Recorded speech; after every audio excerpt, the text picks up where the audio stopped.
Present by Magahi music recording studio Guraru. कितना रोई बहिनिया के सूल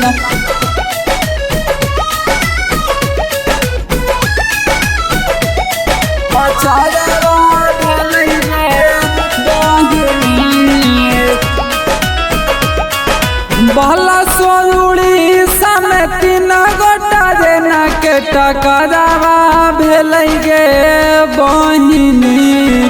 बहला सोरुड़ी समेत न गोटा देना के टकरावा भेल गे बहिनी। केतना मजदूरवा सथिया लोग के जनावा गेल गे बहिनी। केतना मजदूरवा सथिया लोग के जनावा गेल गे बहिनी। बला सोरुड़ी समेत न गोटा देना के टकरावा भेल गे बहिनी। केतना मजदूरवा सथिया लोग के जनावा गेल गे बहिनी। केतना माई बहिनिया के सुन अचारवा भेल गे बहिनी।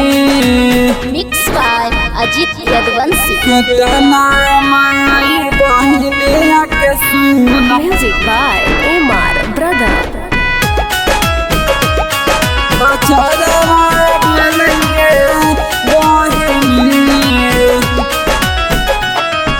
सुन के खबरिया देशवा में शोक के लहरिया भेल गे बहिनी। सुन के खबरिया देशवा में शोक के लहरिया भेल गे बहिनी। कवन करनवा एतना भारी घटनावा होल गे बहिनी।